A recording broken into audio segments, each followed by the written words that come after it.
नमस्कार दोस्तों, मैं प्रभाकर सिंह स्वागत करता हूं आपका मेरे YouTube चैनल इकोनॉमिक पाठशाला में। आज जो चैप्टर हम कवर करने जा रहे हैं वो आपकी मैक्रो इकोनॉमिक्स बुक का बहुत ही इंटरेस्टिंग चैप्टर है, problem of deficient demand and excess demand, यानी कि न्यून मांग और अधि मांग की समस्या। ये क्या होती है, किन कारणों से ये उत्पन्न होती है, क्या क्या इनके परिणाम हो सकते हैं, कॉन्सिक्वेंसेज हो सकते हैं और कैसे इनको एक इकोनॉमी में निपटाया जाता है या ठीक किया जाता है, इस परेशानी से उभरा जाता है। ये सारे टॉपिक्स इस चैप्टर में हम कवर करेंगे। एक और चीज़ मैं आपको ब्रीफ कर दूं कि इससे पहले के दो चैप्टर हैं आपकी बुक में, एग्रीगेट डिमांड और एग्रीगेट सप्लाई और शॉर्ट रन इक्विलिब्रियम आउटपुट। ये उन्हीं दोनों चैप्टर्स का कंटिन्यूएशन पार्ट है।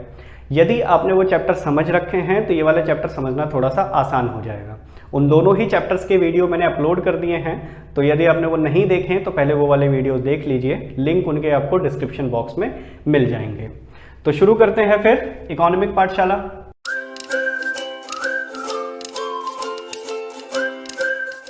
तो इस चैप्टर को मैं पार्ट्स में कवर करूंगा।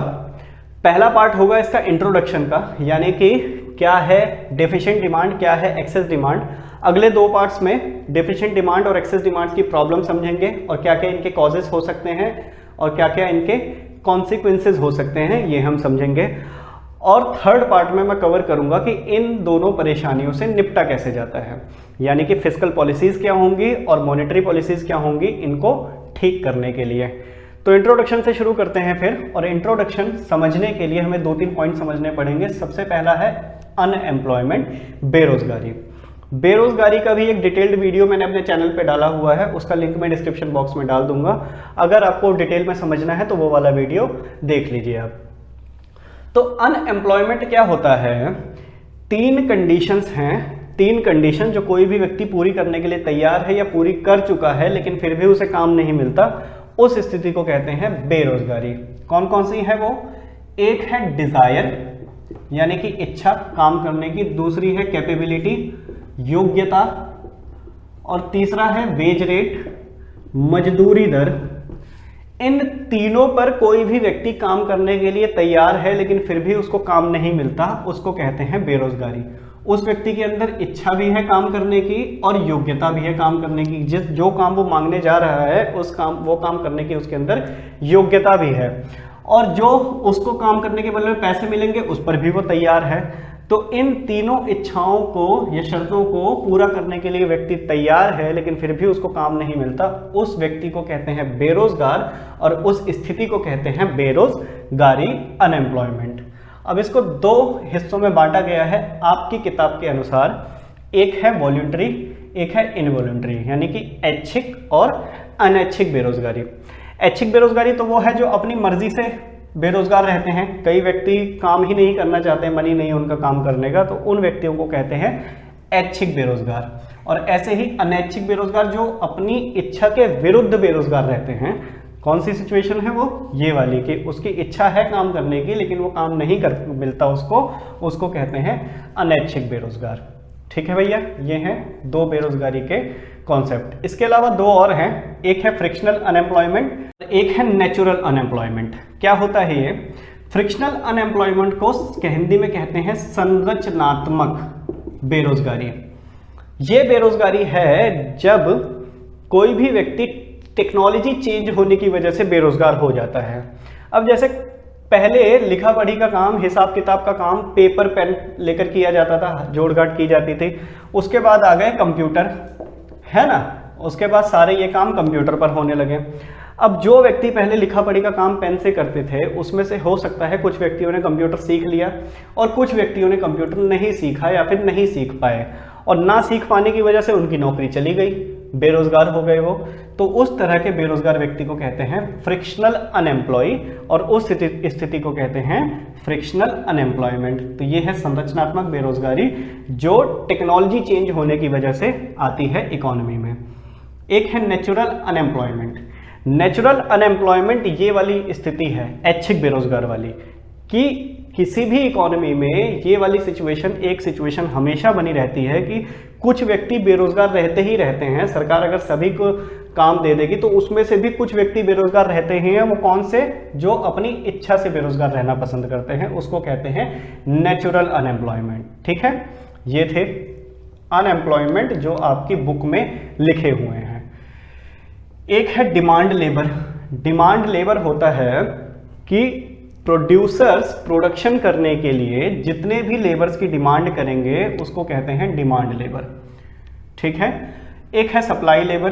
अब उन प्रोड्यूसर्स की लेबर की डिमांड को पूरी करने के लिए जितने व्यक्ति काम करने के लिए तैयार होंगे उसको कहते हैं सप्लाइड लेबर।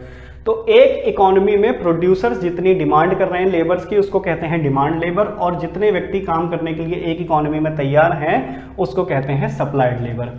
तो मान लेते हैं कि प्रोडक्शन करने के लिए कोई भी इकोनॉमी में प्रोड्यूसर 100 लेबर्स की डिमांड करते हैं, तो ये क्या हो गई, डिमांड लेबर हो गई।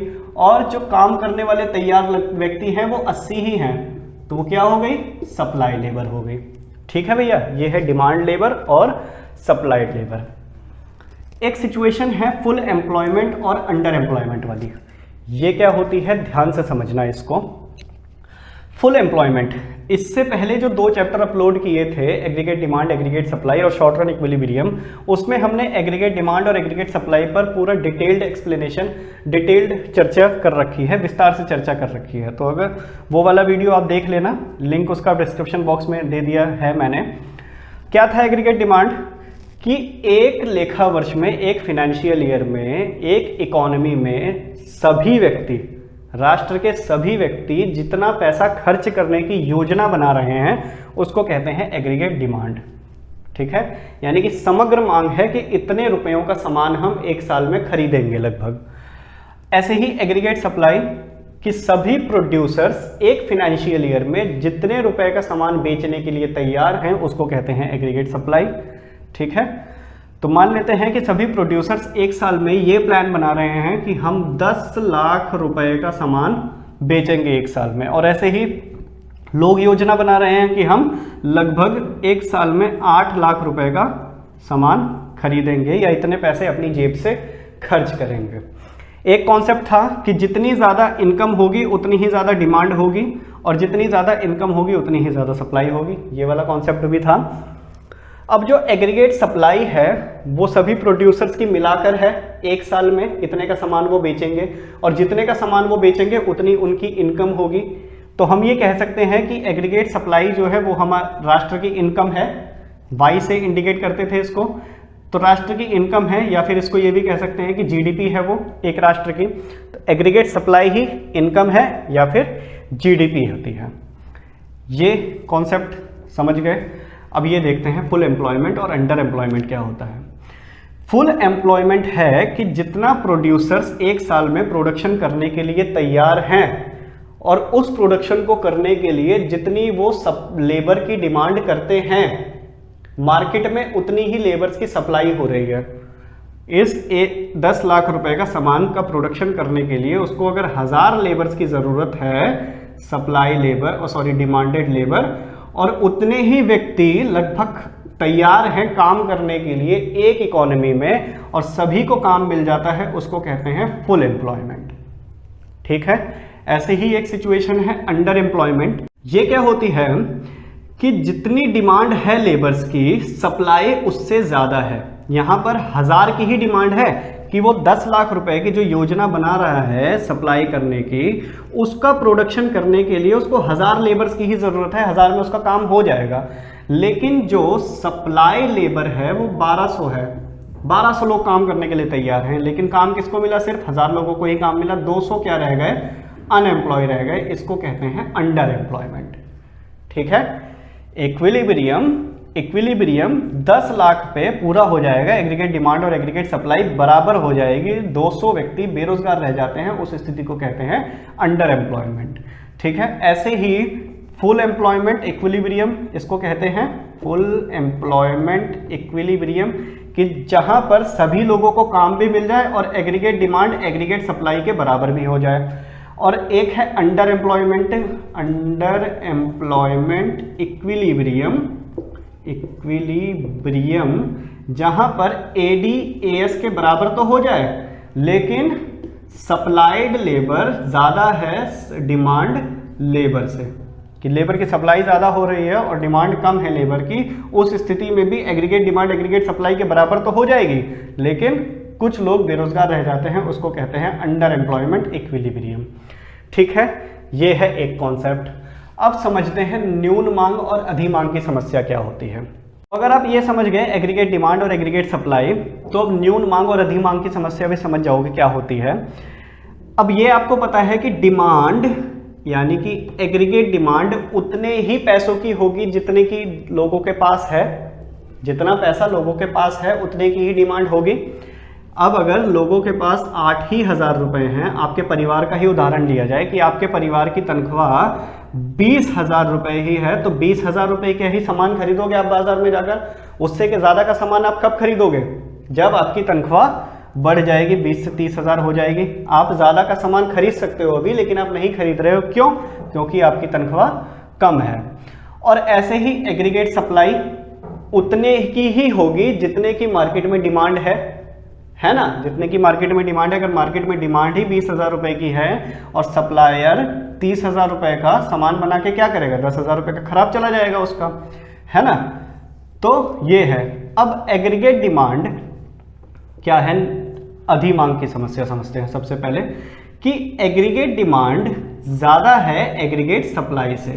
यहां पर लिख देता हूं कि एग्रीगेट डिमांड ज्यादा है एग्रीगेट सप्लाई से। इस स्थिति को कहते हैं एक्सेस डिमांड, कि मांग ज्यादा है सप्लाई से और सप्लायर सप्लाई पूरी नहीं कर पा रहा है। क्यों? क्योंकि रिसोर्सेस हो सकता है उसके पास कम हो, रिसोर्सेस कम होने की वजह से। इस स्थिति को कहते हैं अधिमांग की समस्या, की मांग बहुत ही ज्यादा है और सप्लाई कम है। अब इसके क्या कारण हैं और क्या इसके कॉन्सिक्वेंसेस होंगे, ये हम आगे आने वाले पार्ट में समझेंगे।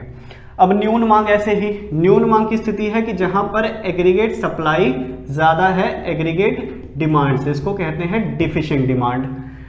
क्यों है कम? क्योंकि लोगों के पास पैसा ही नहीं है ज्यादा सामान खरीदने का, तो उतने का ही सामान वो खरीदेंगे जितने का उनके पास पैसा है। और इस वजह से ही सप्लाई जो ज्यादा हो सकती थी लेकिन वो नहीं हो पा रही है क्योंकि मार्केट में डिमांड नहीं है। तो कौन सी स्थिति है? डिफिशिएंट डिमांड वाली, जहां पर सप्लाई ज्यादा होती है और डिमांड कम होती है, और एक्सेस डिमांड की जहां पर डिमांड ज्यादा है और सप्लाई कम है। अब ये क्यों होती है, क्या इनके पीछे कारण है, क्या इनके कॉन्सिक्वेंसेस है, ये आने वाले पार्ट्स में हम समझेंगे। और इसका फिर निपटारा कैसे किया जाता है ये भी हम समझेंगे। ये था इंट्रोडक्शन किसका? न्यून मांग और अधिमांग का। समझ में आ गया होगा आपको। यदि आपको कुछ भी समझ में ना आया हो तो कमेंट बॉक्स में कमेंट करके आप मुझसे पूछ सकते हैं। अब मिलेंगे नेक्स्ट पार्ट में, तब तक ध्यान रखिए अपना और बने रहिए हमारे चैनल के साथ।